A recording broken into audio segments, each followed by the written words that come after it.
Salut les infocrates, je vous fais cette nouvelle vidéo pour vous parler de la suite des législatives. Donc je vous invite à mettre les notifications, les pouces, à vous abonner afin de me permettre de vivre de ma chaîne. Et c'est parti, on va parler de la suite des législatives. Donc ces législatives sont une défaite pour Emmanuel Macron, mais c'était pas une défaite inattendue non plus. On savait que 70% des Français ne voulaient pas que Macron ait une majorité absolue. Donc il se retrouve avec une majorité relative qui est vraiment courte, il lui manque 45 députés. La majorité absolue c'est 289 sur 577. Et donc lui, il est arrivé à 240, me semble-t-il, ou 245. Et il lui manque 45 députés. Sachant que la NUPES a fait une grosse percée, ils ont 100, 130, 150 députés.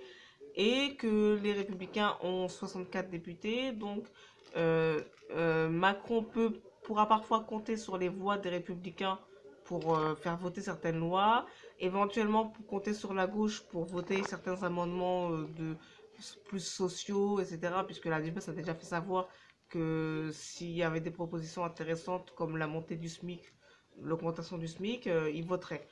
Mais c'est une. Et puis il y a le Rassemblement national qui fait une percée à 89 députés qui est absolument gigantesque. Sachant qu'à l'Assemblée nationale, pour faire un groupe, vous avez besoin de 15 députés. Et pour déposer une question prioritaire de constitutionnalité, vous avez besoin de 60 députés. Donc le groupe NUPES et le groupe. Si le groupe NUPES se met en un seul groupe et le groupe Rassemblement national, déjà, ils ont les moyens. Donc, ils ont un groupe, ça veut dire le temps de parole, la possibilité de déposer des amendements, etc. etc. Déjà, ils ont de la puissance, du pouvoir. Et en plus, s'ils peuvent déposer des questions prioritaires de constitutionnalité, ce sera aussi observé. Donc voilà, là on peut avoir une assemblée qui va être une assemblée qui va beaucoup discuter. Donc il va y avoir beaucoup de rebondissements pendant le quinquennat. Euh, Puisque déjà la NUPES, la gauche, a déjà annoncé qu'il déposerait une motion de censure le 5 juillet. Or, la majorité étant une majorité relative, ça veut dire que les oppositions cumulées ont la majorité. Donc, si une opposition dépose une motion de censure, il se peut quand même que si toute l'opposition vote ce texte, cette motion de censure, il se peut que ça mette en difficulté le gouvernement et que le gouvernement doive démissionner si toute l'opposition, gauche-droite comprise, vote la motion de censure. Alors, c'est une question de probabilité après. On va voir si c'est qu'est-ce qui est le plus probable. Mais la possibilité existe vu que la majorité présidentielle n'est pas absolue à l'Assemblée nationale. Et que la gauche a déjà déposé une motion de censure pour le 5 juillet. C'est-à-dire qu'ils sont déjà prêts à en découdre et à déposer des motions de censure. Et on va voir si la droite vote le RN notamment. Et on va aussi voir ce que fait les républicains, ce que font les républicains. Parce que les républicains, ils ont dit oui, on n'est pas à vendre, mais on est quand même prêt à être constructif. C'est-à-dire qu'en fait, ils ont quand même, pour survivre, l'intention de rester à l'arrière de la calèche de la Macronie. C'est ça qui va se passer. À l'arrière de la calèche de la majorité présidentielle, notamment en votant les textes sur lesquels ils seront d'accord, c'est-à-dire une grande partie au moins sur la vision économique. Donc les républicains, là il me semble qu'en fait l'inventaire idéologique est fait malgré eux, c'est-à-dire qu'ils ne veulent pas se séparer entre les Zemmouriens, les Le Penistes et la Macronie, mais en fait les événements les obligent à le faire. Puisque ceux qui voulaient partir chez Zemmour ou chez Marine Le Pen, ou qui disent déjà clairement qu'ils vont voter Marine Le Pen ou Zemmour en cas de deuxième tour à l'élection présidentielle ou des choses comme ça, ils ont déjà fait savoir. Et et ceux qui veulent aussi faire un pacte de gouvernement avec la Macronie, ils l'ont fait savoir aussi. Et ces gens-là sont dans le même parti. Donc en fait, les prochains événements vont départager ceux qui sont plus à droite et ceux qui sont plus à la Macronie. Et peut-être même qu'à la fin de la législature, voire avant, ce groupe va se dissoudre et ce parti va se dissoudre et se séparer entre les macroniens et les lepénistes. Puisqu'il y a aussi une possibilité de dissolution de, de la part d'Emmanuel Macron d'ici un an. Et là, s'il y a des dissolutions et qu'en plus on découvre que les républicains ont voté une certaine partie des, des textes d'Emmanuel Macron alors qu'ils ont été élus en opposition à Emmanuel Macron, c'est fini pour les Républicains. Ils ne seront pas réélus. Si les gens découvrent que leurs députés ont voté des textes, ils ne rééliront pas ce député-là s'il y a des solutions. Donc ça veut dire que, de toute façon, quoi qu'il arrive, quelle que soit la stratégie, c'est pas bon pour les Républicains. Et puis, le Rassemblement national, ils ont fait quand même une percée qui est historique, voire même inattendue pour Marine Le Pen elle-même. Donc, il faudra regarder les questions au gouvernement. Donc, parce que le gouvernement sera interpellé systématiquement tous les mardis à 15 heures.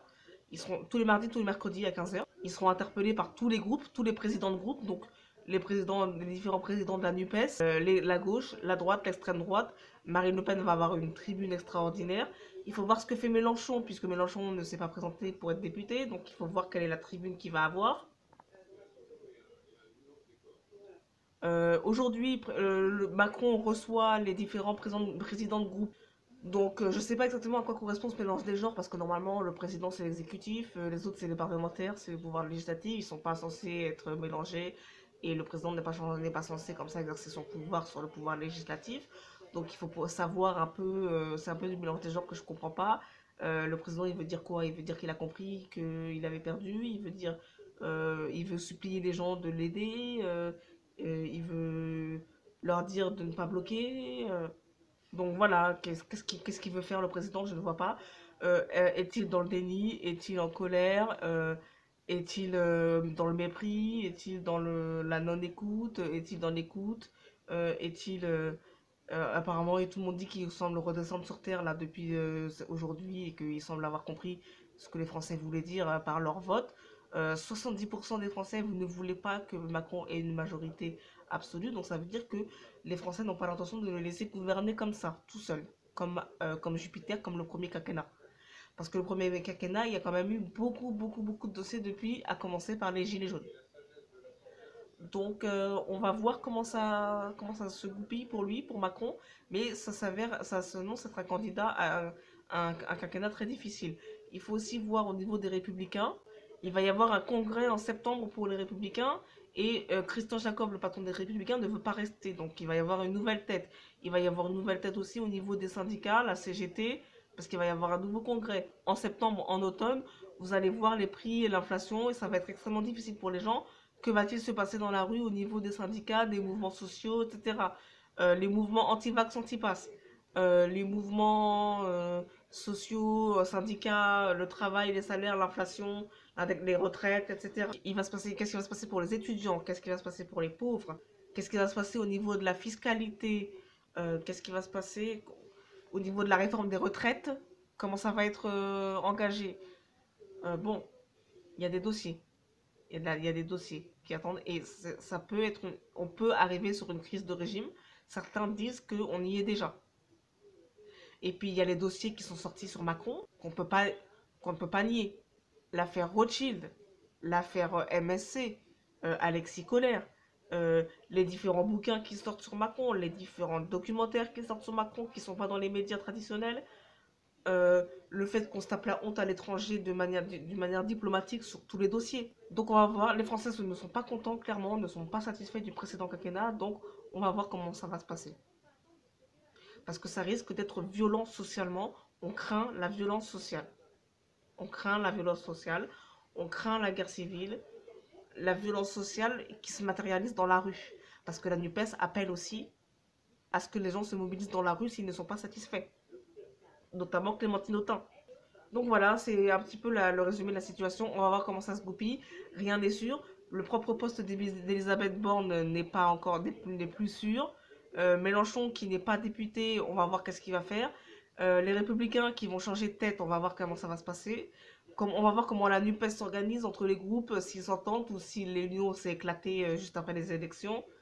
On va voir. Allez, ciao, à bientôt pour une nouvelle vidéo.